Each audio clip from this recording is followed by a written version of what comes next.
Welcome back, everyone, for another deep dive. This time we're looking at a court case, and a name you all might recognize, Sean Combs. Puff Daddy. You might know him as Puff Daddy or P. Diddy. That's right. But this case... it's not about the music, though. Yeah. This is about... It's not about his music career. It's about proper legal procedure. Yes, and how even small details Exactly. can have a big impact Huge consequences. on a lawsuit. Yep. So to do this deep dive, we're going to be taking a look at a court opinion from the United States District Court in Michigan. Okay. And it stems from a lawsuit filed against Mr. Combs by a man named Derek Lee Cardello-Smith. Okay. And what makes this case so interesting is that Mr. Cardello-Smith is representing himself in court.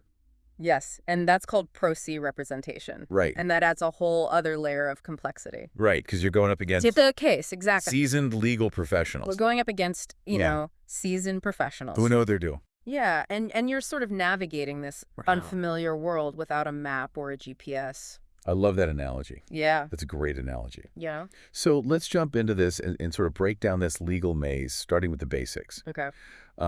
So Cardello-Smith, he filed this lawsuit against Combs back in June of 2024 in Michigan State Court. But then a few months later, Combs gets the case moved to federal court, and then Cardello-Smith filed a series of motions to remand the case. Okay. So can you break that down for us? Yeah. What exactly does that mean, and why would he want to do that? Sure. So a motion to remand basically is a request to send the case back to state court. Okay. Where it was originally filed. Got it. And there are a few reasons why somebody might want to do that. Sometimes state courts can be perceived as more favorable to a plaintiff, or maybe the plaintiff just feels more comfortable in state court. Right. But in this case, the fact that he filed multiple motions to remand kind of suggests he kept trying. that he was really trying to get it back to state court. Yeah. Maybe a little frustrated. Right, and maybe didn't really know Exactly. all the ins and outs. Yeah, maybe a misunderstanding of the legal process. Right. Okay, so it sounds like really the heart of this whole legal battle is how the lawsuit was served. Yeah, that's right. Initially. Justice for process is so important. Why is that such a big deal? It's really fundamental to ensuring fairness in the legal system. You know, you don't just want to drop a document in the mail and be like, okay, we're done here. Right. You know, you really need to make sure that the defendant actually receives notice of the lawsuit. Right, so you're saying everyone deserves a chance to respond Exactly. to allegations. Yes, everyone has the right to be heard and to defend themselves. Okay, so Cardello-Smith thought that he had served Combs correctly back in July of 2024, but Combs disagreed. And this is where things get interesting, because Michigan law has very specific requirements for serving someone who doesn't live in the state. Right, and that's where Combs is coming in and saying, hold on a second, I wasn't properly served. Right, and that could affect until much later whether the removal to federal court was appropriate. Legal at all. Right. Okay, so this is where attention to detail really matters. Yeah, fill us in. So in Michigan, if you want to properly serve somebody like Combs who doesn't live in the state, you have to do two things. Okay. One, you have to send them a copy of the lawsuit in the mail. Okay. And two, you have to serve a copy to an in-state agent who represents the defendant. So it's a double check. Yeah, it's a double check. It's a safeguard. Right. It's about making sure that the process is fair. Right. To both sides. To both sides. And in this case, the judge found that Cardello-Smith missed that second step. He didn't serve an in-state agent for Combs. So even though he mailed a copy of the lawsuit, that wasn't enough. It wasn't enough. The service wasn't technically complete. Wow. So even though he did one of the things, that wasn't enough. Nope. And it really does. You got to do both. Just highlight how it's all about the details. Important it is to understand. Especially when you're representing yourself. The ins and outs. Yeah. Especially if you're representing yourself. Absolutely. Yeah. And, you know, this isn't just limited to the courtroom. Right. Think about signing a contract or even sending an important notice. Right. Understanding the proper procedures and requirements really matters in all areas of life. Okay, so we've got this situation where it seems like Cardello-Smith is really trying hard to keep this case in state court. Yes. And Combs is trying to get it into federal court. That's right. But then there's this added wrinkle of an appeal. Yes. Right? So can you tell us about that? So Cardello-Smith actually filed an appeal in the Michigan Court of Appeals on October 3rd, 2024. Okay. Just a few days before Combs filed his notice of removal to federal court on October 7th. So he's trying to, So he's saying, hold on a second. pull rank. This case is already on appeal in state court. Wow, so that's a bold move. Yeah. So who wins this tug of war? Well, we're going to have to find out. Okay, so he files this appeal.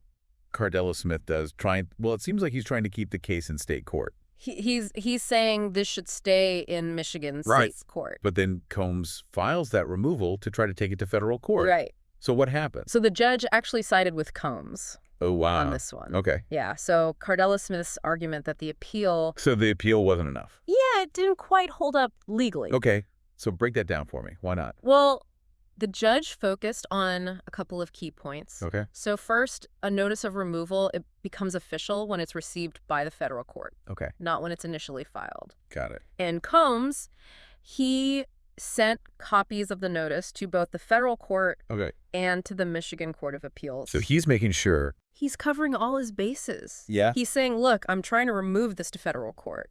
Everybody needs to know. He's not messing around. Nope. Smart. Very strategic. And the judge actually cited a previous case. Oh, really? Yeah, Ward versus Resolution Trust Corp., Okay. which basically established that even if there's an appeal pending in state court, a notice of removal is still effective once it's received by that federal court. So there's already legal The precedent. precedent for this. Okay. Yeah. So it sounds like basically what the judge is saying is once we receive that notice of removal in federal court, We've got jurisdiction. we've got it. It doesn't matter Doesn't matter what's going on. that there's an appeal. Right. It doesn't matter. So that means that all of Cardello-Smith's motions to remand were denied. All denied. All denied. Wow. This case is going to federal court. Okay, so this is really interesting because it seems like he's trying really hard. He is persistent. Yeah, to keep it in state court. But Maybe he would have been better off maybe this would have gone differently with a lawyer. if he had a lawyer. Right, because even though he's clearly, You know, sometimes representing yourself can be empowering. yeah, he's going for it. You have control. Yeah, he's advocating for himself. But as we can see, there can be risks. Right. You know, this stuff is complicated. Yeah, and you can make missteps. Legal procedure is tricky Yeah. if you don't know what you're doing. Right, so it's like trying to climb Mount Everest without a guide. Exactly. You might have the willpower, Right. but you really need the proper gear and the training. Yes, and this is something that I think, even though this is a very specific case, Yes, this is something that applies to our listeners absolutely. at home. This is relevant to everybody. Yeah, because everyone, Even if you never end up in court, right, you sign contracts, you understanding basic legal concepts and procedures. agree to terms and conditions online. It can be so helpful. You have to understand your rights as a consumer. Yeah, it can save you a lot of headaches down the road Right. if you know what you're doing. If you know what you're getting into. Yes. And that actually brings up a really interesting point. Mm-hmm. It makes you wonder what led this guy to represent himself.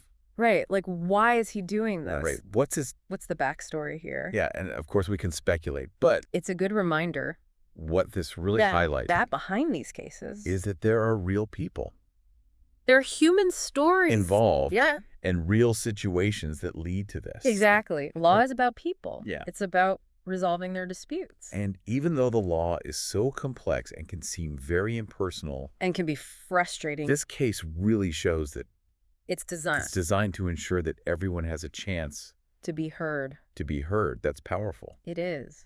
So as we wrap up this part of our deep dive, what is the biggest takeaway for our listener?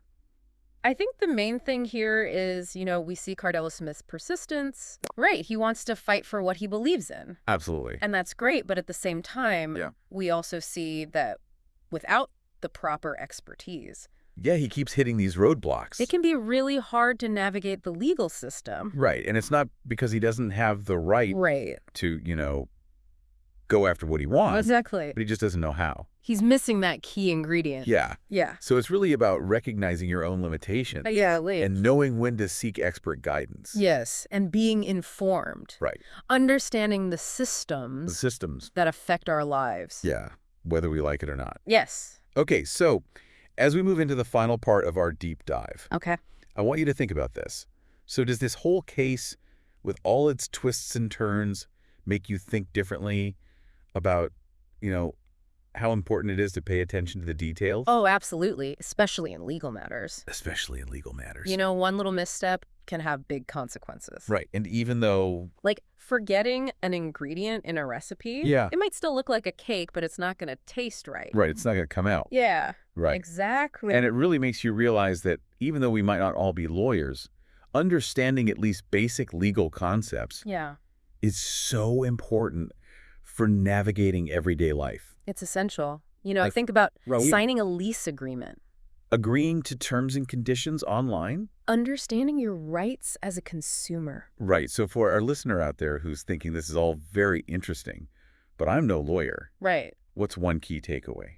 Don't be afraid to ask questions. Yes. If you're ever unsure about a contract or a legal document, Right? don't hesitate to seek clarification. Yes. It's so easy to get overwhelmed or intimidated Yeah. by the legal jargon. But remember, you have the right You do. to understand what you're agreeing to. Yes, and asking questions can save you so much trouble later on. Absolutely. And if those questions lead you to realize that maybe you need more guidance than you initially thought, Right. don't be afraid to consult with an expert. Exactly. Whether that's a lawyer or even a trusted friend or family member. Find somebody who knows what they're talking about. Right. Get advice. Yeah, so it's like having a guide in that unfamiliar city we talked about earlier. Exactly. Someone who could help you make sense of it all. Yes. So for anyone listening who found this deep dive interesting, Yeah. we encourage you to keep exploring, check out court cases in your local area. Yeah, maybe research a legal topic that you're curious about. Yeah.